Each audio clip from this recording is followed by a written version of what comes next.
Cadillac, the new team that will make its official debut in 2026, plans to announce its first driver at the legendary Monza Grand Prix. But the big question is, who will be chosen? Rumors point to a big name, a veteran who brings with him experience, charisma, and enormous global appeal. At the same time, other options are circulating behind the scenes, from established champions to young talents ready to surprise. And with Monza as the stage for this revelation, Cadillac's strategy isn't just technical.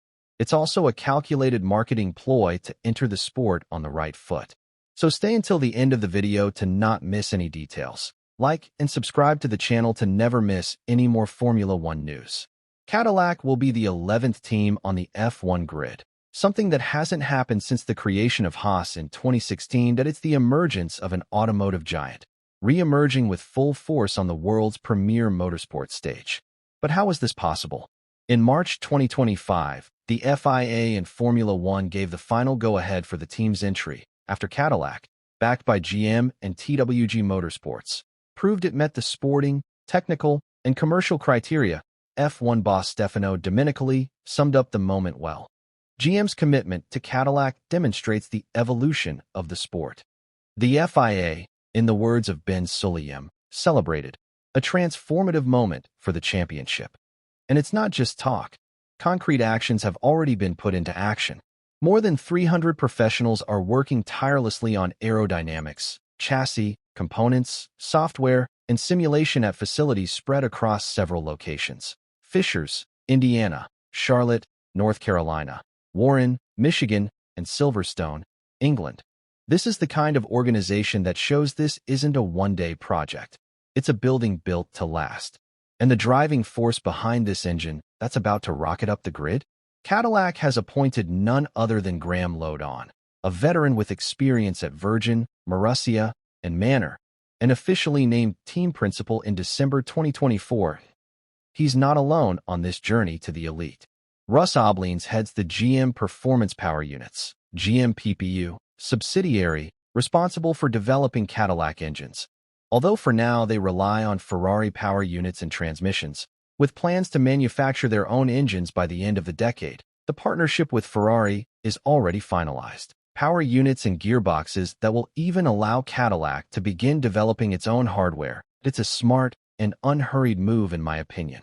And the strongest candidate so far for the top seat is Sergio Checo Pérez. After a hiatus in 2025, the Mexican is nearing a triumphant return to F1 with Cadillac, the new team that debuts in 2026, and he appears to be the strongest candidate for the team's top cockpit. This isn't just the return of an experienced driver. It's the return of a six-time Grand Prix winner, ready to lead an ambitious mission with an all-new team. According to Planet F1, multiple sources claim that the deal between Perez and Cadillac is practically done, with the official announcement scheduled for the Italian GP weekend in Monza. And why Monza? It's not simply a coincidence. The driver himself had set a 6-month deadline in March to decide his future, which makes the Italian GP the ideal time to reveal his fate. Before I continue, please like and subscribe to the channel so that YouTube's algorithm recommends this video. And let's get started. It's impossible to ignore the weight Perez carries as team leader. His experience doesn't go unnoticed by the specialized media. Lawrence Barretto and James Hinchcliffe point out that the new team needs someone with experience, and no one better than Perez.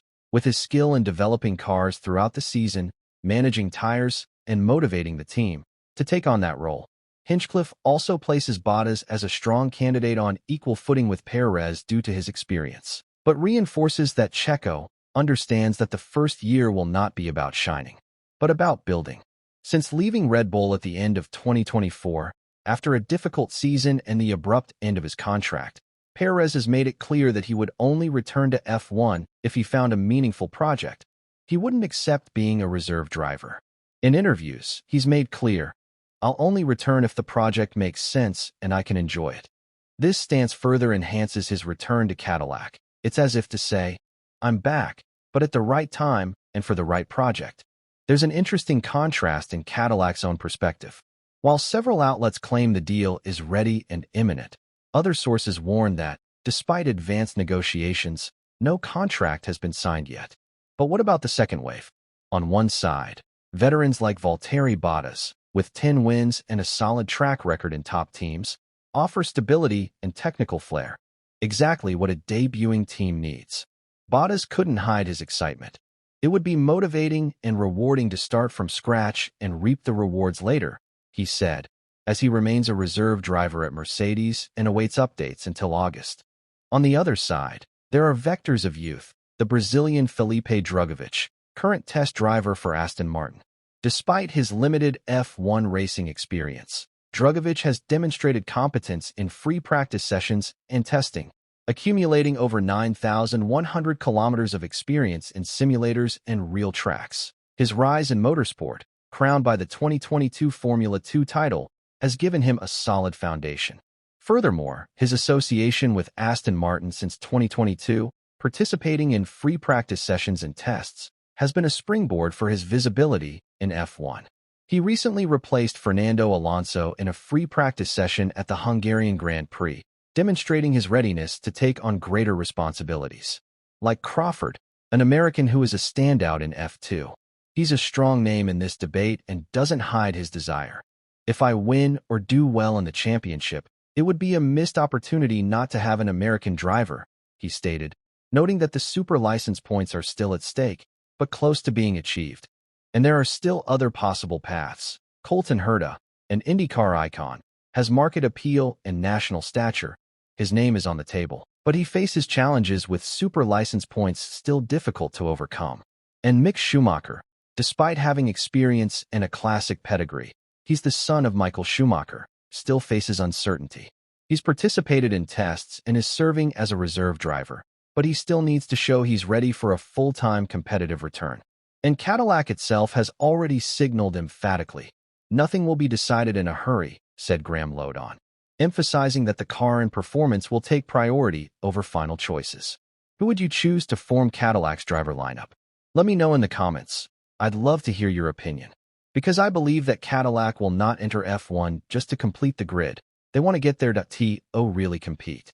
Lodon has repeatedly reinforced that the two pilots will be chosen exclusively by merit according to him.